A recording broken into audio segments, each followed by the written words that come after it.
Welcome to the AncestralFindings.com podcast. Today, we'll talk about how to research African American ancestors.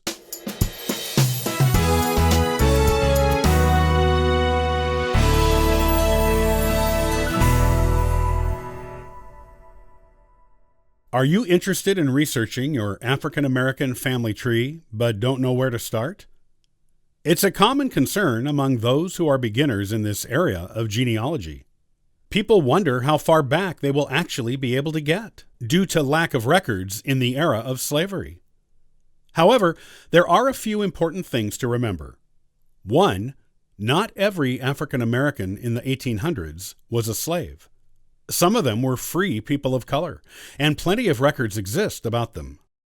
2. Records of slaves were often meticulously kept by Southern slave owners. This was not always the case, but it did happen in many cases, especially with people who owned large numbers of slaves. 3. There is always DNA to help you trace your roots back farther than you ever imagined, and usually with a few real surprises along the way. Assuming you know the names of your parents and grandparents, and maybe even great-grandparents in some cases, the best place to start is with them. Use the oldest generation for which you have information. Send away for their death certificates to look for the names of their parents and where they were born. Look in census records to try to find them as children living with their parents. These two simple things will take you back another generation.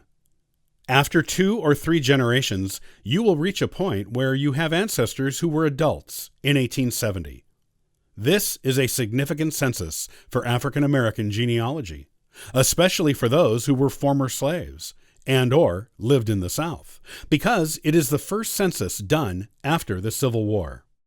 This means that former slaves who did not appear by name on previous census records are listed by name, along with everyone else living in their household, in this one. While you may find free African American ancestors in earlier census records, this is the first one where you will find ones who used to be slaves. Many of them will be living near where they lived as slaves. Take a look at their white neighbors. If any of their white neighbors share the same last name as your ancestors, it could be that your ancestors used to belong to either those neighbors or members of their families. It was not uncommon for former slaves to take on the surname of their former owners after they were freed. The 1850 and 1860 censuses had slave schedules published separately. These were lists of people who owned slaves and how many they owned. You can compare the slave schedules to the 1870 census results to see if the owner's names on those schedules shows up as a surname in any of your ancestors who live in the area of the former master in 1870.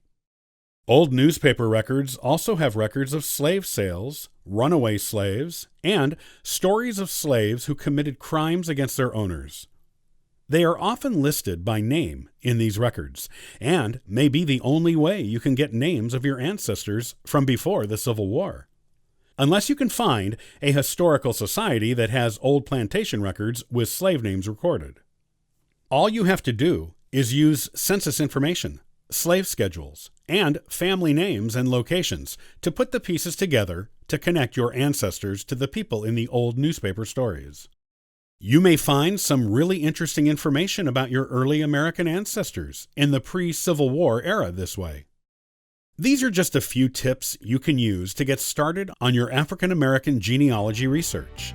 Once you get started, you will usually find more avenues of research you can explore, including locating distant living cousins who are working on the same line and who may have additional research information to give you. Once you start your African American genealogy journey, remember, the adventure is only beginning.